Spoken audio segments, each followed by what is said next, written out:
Si vous interviewez 500 des personnes les plus riches de la planète et que vous écrivez ensuite un livre sur le sujet, vous obtiendrez ce livre « Réfléchissez et devenez riche ». Il est écrit en 1937 par Napoléon Hill avec le soutien d'Andrew Carnegie, l'un des hommes les plus riches de son temps. Encore aujourd'hui, c'est l'un des livres de développement personnel les plus célèbres jamais écrits. La majorité des livres modernes de développement personnel ont tiré quelque chose de ce livre. Il se compose de 13 principes et dans cette vidéo, je vais en résumer 9. Principe numéro 1, le désir. Pour réussir, il est essentiel que le désir d'être grand existe en chacun de nous. Sans ce désir, il n'y aurait pas de motivation pour agir. Le simple fait de vouloir ou de souhaiter ne donnera pas de résultat, car il ne s'agit que d'un vœu pieux. Les vœux n'entraîneront que de la frustration. Ce qu'il faut, c'est un désir profond et brûlant de quelque chose qui se traduira automatiquement par des actions qui apporteront des résultats concrets. Lorsque vous vous concentrez sur le désir, vous êtes consumé par le sentiment d'avoir cette chose dans votre vie, au point de vous imaginer déjà ce que vous ressentirez si vous l'aviez dans votre vie. C'est ce désir qui vous pousse à agir qui donne des résultats. Lorsque vous avez un désir fort, vous aimez travailler sur votre objectif 10 heures par jour jusqu'à minuit. Vous vous endormez et vous en rêvez. Vous vous réveillez et vous recommencez à travailler. Vous ne vous dites pas « si cela ne marche pas, je vais faire autre chose ». Vous y allez à fond et ne vous laissez pas d'autre choix. En 1519, le capitaine Hernán Cortés débarque à Veracruz pour commencer sa grande conquête de l'Empire aztèque. À leur arrivée, Cortés et ses soldats se rendent vite compte qu'ils sont moins nombreux que les Aztèques et qu'ils ont très peu de chances de gagner. Le capitaine Cortés avait un désir ardent et il voulait conquérir quoi qu'il arrive. Il ordonna donc à ses soldats de brûler leurs navires avec lesquels ils naviguaient. En brûlant leurs navires, il envoyait un message clair à ses soldats. « Soit nous gagnons, soit nous mourrons. Il n'y a aucun moyen de rentrer chez soi. » En conséquence, Cortés a gagné la bataille malgré les grandes différences entre les deux armées. Je pense que cette histoire est un bon exemple pour expliquer le point de vue de l'auteur sur le désir brûlant. Dans le livre, il partage une formule en 6 étapes pour que chacun puisse transformer son désir ardent en réalité. 1. Fixez dans votre esprit le montant exact que vous souhaitez atteindre. 2. Déterminez exactement ce que vous êtes prêt à faire pour recevoir cette somme d'argent. 3. Précisez une date exacte à laquelle vous souhaitez l'atteindre. 4. Créez un plan et faites le premier pas immédiatement. 5. Décrivez votre désir en une phrase claire et concise. 6. Lisez la déclaration à haute voix 2 fois par jour. Le deuxième principe est la foi. La foi est une croyance en quelque chose que vous ne pouvez pas voir mais que vous pouvez sentir. L'auteur indique que la foi est une certitude absolue que vous obtiendrez exactement ce que vous désirez. De nombreuses personnes commencent à poursuivre leurs rêves avec enthousiasme. Cependant, elles commencent à rencontrer certains obstacles. Ils font l'expérience du doute et de l'incrédulité de leurs amis et de leur famille. Ce doute dans leurs rêves leur fait perdre la foi en eux-mêmes. Finalement, ils perdent également confiance dans leurs rêves. Personne n'a dit qu'il était facile d'atteindre ses objectifs. Vous devez avoir une foi solide comme un roc. Savez-vous quel était l'accord entre Albert Einstein et sa première femme lorsqu'ils étaient en instance de divorce? Einstein a dit « Si vous acceptez de divorcer maintenant, je vous donnerai tout l'argent du prix Nobel que je gagnerai dans le futur. » Pouvez-vous voir le niveau de foi ici? Cet accord est intervenu plusieurs années avant qu'Einstein ne reçoive le prix Nobel, mais il avait une grande confiance dans sa capacité à le gagner.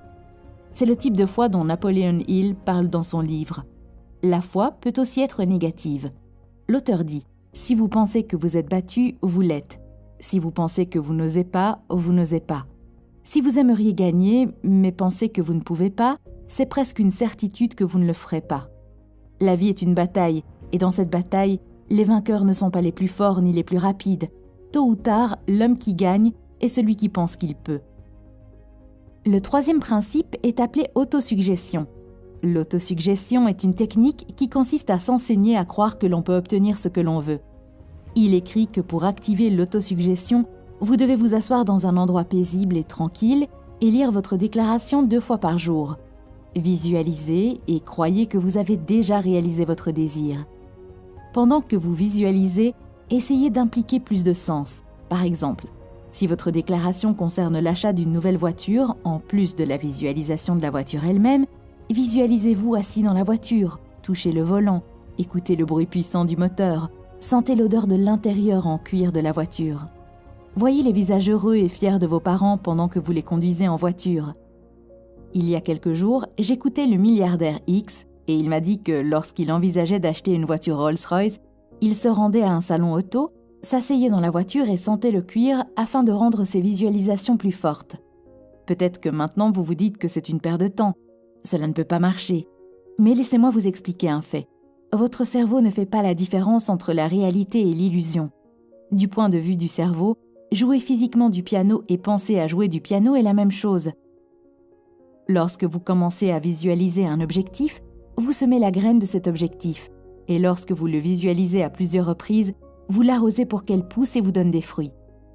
Vous avez peut-être remarqué que lorsque vous commencez à penser à un objectif, vous voyez soudain de plus en plus de choses liées à cet objectif.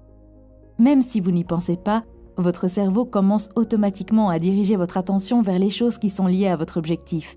C'est pour cette raison que vous obtenez soudain une solution ou une idée brillante qui sort de nulle part.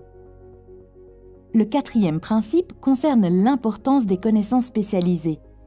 Il recommande fortement de devenir un spécialiste plutôt qu'un généraliste. Si l'acquisition de connaissances générales garantissait le succès, vos professeurs et enseignants feraient partie des personnes les plus riches du pays. Cependant, c'est loin d'être le cas. Le simple fait d'avoir des connaissances ne fait pas de quelqu'un une personne intelligente, ou même une personne qui réussit. Le succès et le pouvoir s'acquièrent grâce à des connaissances spécialisées très organisées et intelligemment dirigées. Laissez-moi vous donner un exemple pour comprendre le pouvoir des connaissances spécialisées. Si vous cherchez un photographe pour votre mariage, engageriez-vous un type qui se concentre uniquement sur la prise de photos de mariage ou un type qui prend toutes sortes de photos ? Vous choisirez très probablement le type qui est uniquement spécialisé dans la prise de photos de mariage, même s'il facture plus cher ses services. Autre exemple, si vous avez un problème cardiaque, préférez-vous être traité par un médecin généraliste ou par un chirurgien cardiaque ? Je pense que vous avez déjà compris mon point de vue. Donc, quel que soit le travail que vous faites en ce moment pour atteindre votre désir ardent, essayez d'aller encore plus loin et de vous spécialiser. Honnêtement, j'admets qu'il est très difficile de devenir un spécialiste et de s'en tenir à une seule chose. D'après mon expérience, je peux vous dire qu'une fois que vous décidez de travailler sur une chose, vous finissez par vous retrouver bloqué et confronté à des difficultés. À ce moment-là, beaucoup de nouvelles idées et de nouvelles opportunités vous viennent, ce qui rend très tentant d'arrêter et de commencer à travailler sur autre chose. Ne faites pas cela, c'est la pire chose que vous puissiez faire. Ce type de comportement est une maladie et porte même un nom propre appelé syndrome de l'objet brillant, ce qui signifie que vous ne vous en tenez pas à une seule chose et que vous courez constamment après ce qui est attrayant. Le 5e principe est l'imagination. L'imagination est littéralement l'atelier où tous les plans sont créés par l'homme. Le désir, l'action prennent forme et se concrétisent grâce à l'imagination. Si vous pouvez l'imaginer, vous pouvez la créer, dit Napoléon Hill. Tout est créé 2 fois. D'abord dans l'imagination du créateur, ensuite dans le format physique. Les grandes inventions que l'on voit autour de nous, comme Google, YouTube, Facebook, ont commencé comme une simple idée dans l'esprit de leur créateur, puis ont reçu leur première forme dans le laboratoire de l'imagination, avant de devenir un vrai produit. Selon Einstein, l'imagination est beaucoup plus importante que la connaissance. Alors que la connaissance et la logique vous mènent du point A au point B, l'imagination peut vous emmener n'importe où. Peut-être qu'en ce moment même, vous regardez la vidéo et vous vous dites « Ok, tout cela semble très scientifique et fantaisiste, mais je n'ai pas une imagination forte et je ne sais pas comment l'améliorer. » Avant de vous donner une réponse, laissez-moi vous dire une chose. L'imagination est comme un muscle. Plus vous l'entraînez, plus il devient fort. Et le problème est que la plupart d'entre nous n'entraînent pas notre imagination après l'enfance. Peut-être est-ce parce que la société nous dit quel chemin nous devons suivre et quoi faire dans une certaine situation. Alors nous commençons à perdre notre imagination. Si vous n'avez pas une forte imagination, alors vous devez commencer à l'entraîner de la même manière que vous allez à la salle de sport et que vous entraînez votre corps. Et le nom du gymnase pour entraîner votre imagination s'appelle une expérience de pensée. L'expérience de pensée est simplement une situation ou un événement dans lequel vous vous mettez en situation et imaginez quelle serait votre réponse ou quelle serait votre solution. Si vous regardez le film sur la vie d'Einstein, vous verrez qu'il fait presque toutes ses découvertes par le biais d'expériences de pensée. Un petit exercice que j'aime utiliser pour entraîner mon imagination consiste à regarder les produits, les systèmes ou les entreprises qui m'entourent et à essayer de penser à la façon dont je le ferais différemment ou dont je l'améliorerais. Le 6e principe est la planification organisée. L'auteur dit que pour réussir, il faut un plan concret. Ce plan doit être un moyen d'atteindre ce que vous désirez. Prenez votre temps pour rédiger un plan et écrivez-le ensuite. Une fois que vous l'avez écrit, les chances qu'il devienne réalité augmentent. Veillez toujours à mettre vos plans par écrit, puis à les diviser en objectifs réalisables. Il dit aussi que le processus de planification doit être continu et persistant. Même lorsque vous êtes confronté à des difficultés et des échecs, n'abandonnez jamais et continuez à travailler sur votre idée et à peaufiner vos plans. Le 7e principe est une décision. La capacité à décider rapidement et avec détermination vient du fait d'avoir un but précis et de comprendre exactement ce que l'on veut. Si vous êtes facilement influencé par les autres et que vous mettez du temps à prendre une décision, cela signifie que vous n'avez pas un désir ardent et fort pour ce que vous voulez. Vous devez utiliser votre propre cerveau, vos pensées, votre corps et votre âme pour prendre vos décisions et les respecter. La plupart des personnes qui ne parviennent pas à atteindre leurs objectifs sont généralement facilement influencées par les opinions des autres. Elles permettent aux journaux et aux voisins bavards de penser à leur place. Les opinions sont les marchandises les moins chères du monde. Tout le monde en a une. Quelle opinion allez-vous choisir ? Votre propre opinion ou un collègue ignorant qui n'a aucune idée de ce que vous voulez réaliser ?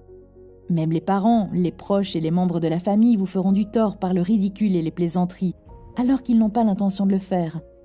Des milliers d'hommes et de femmes portent des complexes d'infériorité avec eux tout au long de leur vie, parce qu'une personne ignorante a détruit leur confiance par des opinions ou des moqueries. Vous avez un cerveau et un esprit qui vous sont propres. Utilisez-les et prenez vos propres décisions. Si vous avez besoin de faits ou d'informations provenant d'autres personnes, obtenez-les discrètement sans révéler votre but ou parlez à votre groupe de cerveau. Je parlerai du groupe de cerveau dans le dernier principe. Pour l'instant, l'une de vos premières décisions sera de garder la bouche fermée et les oreilles ouvertes. Principe 8. La persévérance. La persévérance est un facteur extrêmement important qui déterminera votre réussite dans la vie. C'est une habitude importante que vous devez acquérir pour atteindre vos objectifs. C'est la qualité la plus importante qui différencie les gagnants et les perdants. Quoi que vous commenciez à travailler, cela finira par devenir plus sombre. Il y aura un moment où tout ce qui vous entoure vous dira d'arrêter. Il dit qu'à ce moment précis, les hommes sont séparés des garçons. Dans le livre, il y a quelques exemples pour montrer le niveau de détermination à gérer les moments difficiles. L'un d'eux concerne Thomas Edison, le célèbre inventeur de l'ampoule électrique. Il dit que Thomas Edison a échoué plus de 10 000 fois dans ses tentatives, mais Edison a continué à persister et à travailler sur son expérience malgré tous les échecs. Un autre grand exemple serait le colonel Sanders, fondateur du KFC. Je ne mange pas beaucoup de fast-food, mais si je dois manger, alors mon choix se porte toujours sur KFC. Et ce n'est pas à cause du goût, c'est simplement à cause de mon respect pour le fondateur de la société. À l'âge de 65 ans, il a créé sa recette et a commencé à visiter différents restaurants afin d'obtenir une licence. Mais il a été constamment rejeté. Au total, il a été rejeté 1009 fois. Finalement, le 1010e restaurant a dit oui, et finalement KFC est né. Beaucoup d'entre nous arrêteraient d'essayer après 10, 50 ou 100 rejets, mais il a persisté jusqu'au bout, ce qui, à mon avis, mérite le plus grand respect. Ce principe et des histoires comme celle-ci m'ont aussi beaucoup aidé lorsque j'ai créé cette chaîne. J'ai commencé à travailler sur cette chaîne il y a 3 ans, mais je n'ai jamais réussi à créer une vidéo qui soit assez bonne. Finalement, après de nombreux tests, j'ai confirmé que la qualité de la vidéo était bonne, mais cette fois-ci, j'ai rencontré un autre problème. Personne ne voulait partager mon contenu avec mes internautes pour qu'ils puissent se joindre à ma chaîne. Finalement, même les personnes qui m'étaient proches et qui soutenaient la chaîne ont perdu leur foi et sont parties. Au total, j'ai contacté plus de 1000 pages Facebook, influenceurs, youtubeurs et même individuellement des personnes susceptibles d'être intéressées, mais j'ai constamment reçu une réponse négative ou aucune réponse, à l'exception de quelques personnes qui ont manifesté leur soutien. Finalement, j'ai reçu 3 réponses positives pour la coopération, et le plus intéressant est que toutes les réponses positives sont arrivées la même semaine, et c'est la semaine où j'étais à un pas d'abandonner. Si vous êtes ici sur cette chaîne, c'est grâce au principe de cohérence. Ne vous méprenez pas, je ne dis pas cette histoire pour me vanter. J'essaie simplement de montrer l'application pratique du principe parce que les histoires sur Thomas Edison ou KFC peuvent être quelque chose de difficile à raconter, mais je suis juste une personne comme vous qui essaie de s'améliorer. Principe 10. Pouvoir du cerveau. Napoléon Hill est la personne qui a popularisé le concept de cerveau. Il croit que l'on ne peut pas réussir sans l'aide des autres. Un groupe de cerveau est un groupe de personnes partageant les mêmes idées qui se réunissent régulièrement pour se pousser vers leurs objectifs, se tenir mutuellement responsables et résoudre les problèmes ensemble. En termes simples, la combinaison de l'expérience et de la matière grise présente un avantage économique important.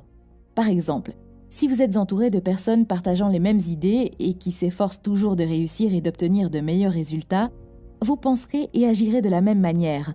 Vous serez alors influencé par les gens qui vous entourent et deviendrez comme eux.